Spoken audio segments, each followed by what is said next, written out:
Breaking up is so very hard to do. Neil Sedaka had it right when he wrote that song many, many years ago. You know, pets and divorce. Breaking up is just as hard on the pet as it is on the owners. And statistics tell it all, folks. Over 50% of Americans are going to get divorced. And that anxiety that takes place, not only for you, the family, it takes place for the dog as well. And it goes from one end of the leash right to the other. Usually when a divorce is going on, schedules are turned upside down, the house is deserted or full of well-meaning people. What do I mean by that? Here's one of the mistakes that people make when they're going through divorce. And I don't blame them for it because, let's face it, they're under stress as well. But let's say you're going through this horrible divorce and you're by yourself. Whether you're the male or the female doesn't make any difference. Now you're by yourself. Obviously you're anxious. Obviously you're sad. Obviously you're depressed.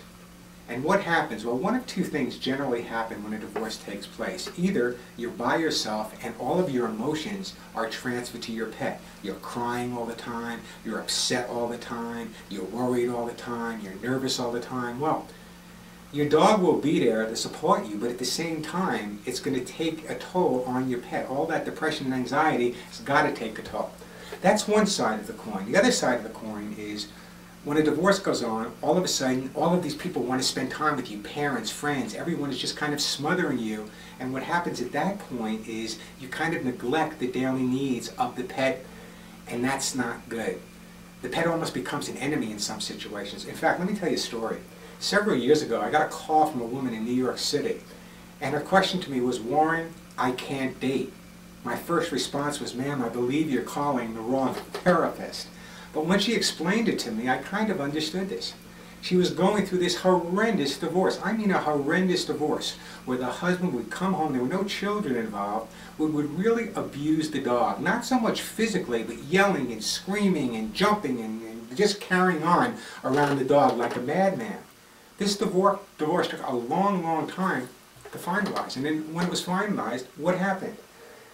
Is literally 6 months, 8 months later, when the women started to date again, any man that would come to her house was immediately attacked by her dog. And by the way, it was a little Pekingese, which kind of sounds funny, but it wasn't if you were on the receiving end of those teeth. She called behaviorists all over New York City. She called trainers all over New York City. Spoke to veterinarians, even called veterinary hospitals and said, "What can I do about this? My social life depends on this dog, and I love the dog, but I'm going to have to give the dog up if something can't be done." And everyone said to her, "Well, nothing can be done." And that's where I come in, because I believe this way. No matter what I'm working on, that everything can be made better. Can I make everything perfect? No. But can it be made better? Yes. So let me tell you what I did here. I emulated her date. It was a tough job, guys, but someone had to do it.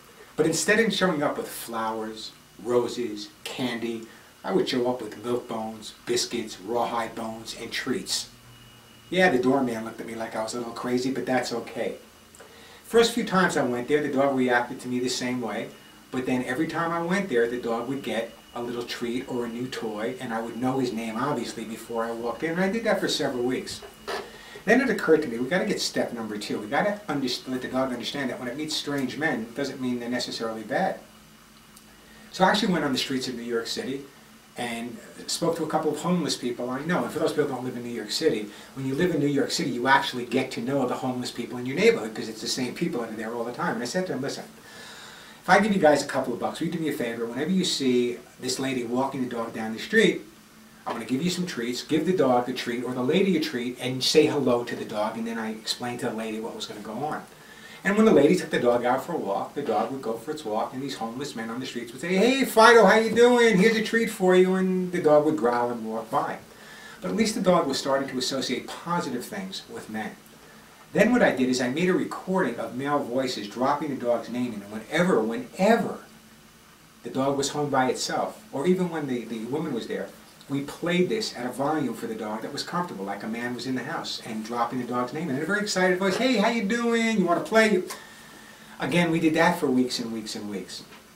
Am I a miracle worker? Did I find the magic bullet? No, it took me 6 months of hard work, 6 months of making believe I was dating this lady. I mean, I think people actually thought we were.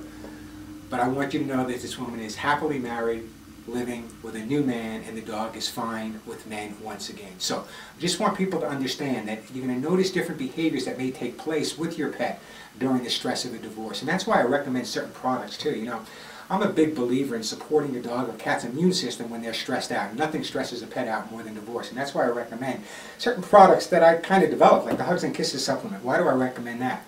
Because when you're stressed out, the immune system is really suppressed. What the Hugs and Kisses does is it really supports that immune system. You should be taking something for yourself, human-wise. I don't recommend Hugs and Kisses for you, but for your pet, that's what I would recommend. Also, a great natural product called Calm Down for those times the dog is really, really stressed out.